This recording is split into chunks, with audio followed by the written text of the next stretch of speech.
ماوەی چەند مانگێکە بەهۆی ئەو ڕێگریانەی کە لە ناوچەکانی خوار و ناوەڕاستی عێراق و هەروەها دووبارە گومرگکردنەوەی بارە بازرگانیەکان کە لە مەرزی پەرۆسخانەوە ڕەوانە دەکرێت لە ئێستادا هیچ بارێکی بازرگانی لە پەرۆسخانەوە ڕەوانەی پارێزگەکانی عێراق ناکرێت.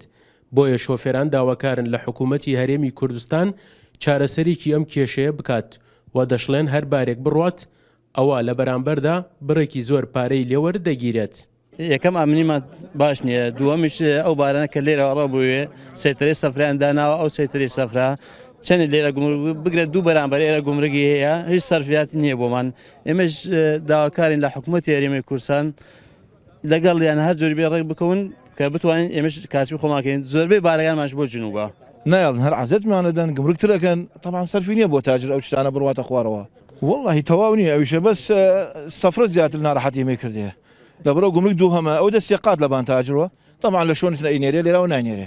ئێمەش لە مەرزی پەروێزخانە لە 175 تا 80 گشتی خوارە. طالب من الحكومة الإقليم داواکارین لە حکوومەتی هەرێم لەگەڵ حکوومەتی عێراقدا ڕێک بکەون بۆ ئەوەی بازگەی سەفرا هەڵبگیرێت و جارێکی تر گومرگ نەکرێن. ئەم مەرزە تایبەتە بە هەرێمی کوردستان کە ئەڕۆینە بازگەی سەفرا ئەڵێن ئەو مەرزە ڕەسمی نییە و ئەبێت جارێکی تر گومرگ بکرێن.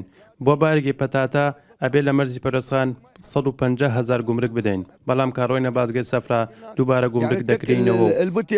نوێنەری شۆفێرانی مەرزی نۆدەوڵەتی پەرۆسخان ڕای دەگەنێت لە ماوەی ڕابردوودا ڕۆژانە زیاتر لە 200 ئۆتۆمبیلی بارهەڵگر لە مەرزی نۆدەوڵەتی پەرۆسخانەوە کەلوپەل و شتومەکی بازرگانیان بۆ ناوچەکانی خوار و ناوەڕاستی عێراق دەبرد.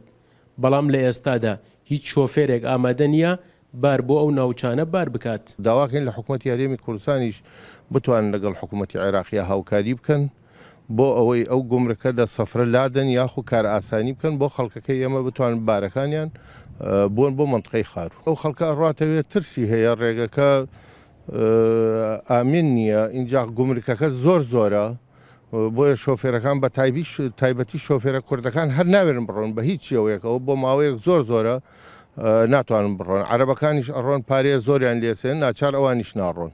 مەرزی نۆدەوڵەتی پەرۆسخان بەهۆی نزیکی لە پارێزگەکانی خوار و ناوەڕاستی عێراق لە ماوەی ڕابردوودا 80% ئەو بارە بازرگانیانەی کە لە ڕێگەی مەرزی نۆدەوڵەتی پەرۆسخانەوە هاوردە دەکرا ڕەوانەی ناوچەکانی باشوور و ناوەڕاستی عێراق دەکران.